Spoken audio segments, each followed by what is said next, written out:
السلام علیکم ورحمت الله وبرکاته. ملګرو ډېر د افسوس مقام دی چې کومه مشهوره ډمه ده مهک ملک چې دا د پنجاب لاهور اوسیدونکې ده. د دې یوه داسې ویډیو اپلوډ شوې ده. په هغه ویډیو کې د مسجد ډېره سخته بېعزتي کړې ده ځکه چې په خپو باندې چپړې دي او مسجد ته دننه راغلې ده او چې کوم ځای کې امام جمع ورکوي نو هغه ځای پر راغلې ده او باقاعده هغه ویډیو هم اپلوډ شوې ده. نو ملګرو که تاسو هغه ویډیو په خپلو سترګو باندې وکتله نو تاسو به توبې وباسئ. نو که تاسو هغه ویډیو په خپلو سترګو کتل غواړئ، که تاسو زموږ چینل کې نوي وئ نو مهرباني وکړئ زموږ د چینل مخه در سره سبسکرایب کړئ او خوا کې ورسره د ټلۍ بټن ووهئ چې تاسو ته زموږ خبر ډېر زر در رسي.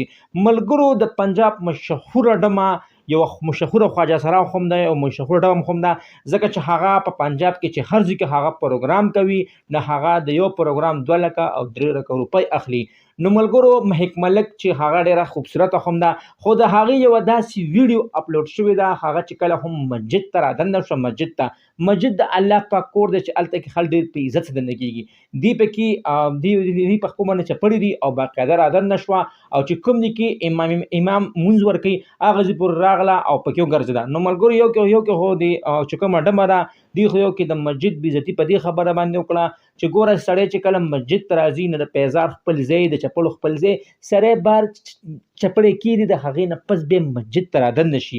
ملګرو دې اړو چپړې هغه د کوم ځای کې چې پیزار ځای دی هلته کې اړو چپړې سمبارې نه کړي او سره د پیزاره جومات ته رادننه شو. نو ملګرو یو کې خو دې د مسجد ډېره غټه بېعزتي کړې ده. دې له پکار چې استغفار ووایي، دې له پکار وي چې د قوم نه معافي وغواړي ځکه چې ډېره غټه ګناه یې کړې ده. نو ملګرو موږ خو مهک ملک ته دغه ډمه د ډمې خپل حیثیت خو انسان چې کله هم د الله پاک کور ته دننه کېږي هغې له پکار دی چې هغه چپړې وباسي او هغه ډېر په ادب او ډېر په احترام باندې رادننه شي. نو ملګرو دا زموږ ویډیو به ستاسو ډېره خوښه شوي د دغه رنګې ویډیو کتو دپاره زموږ د چینل مخه در سره ضرور سبسکرایب کړئ او خوا کې ورسره ضرور د ټلۍ نشان ووهئ چې تاسو ته زموږ خبر ډېر زر در رسي. السلام.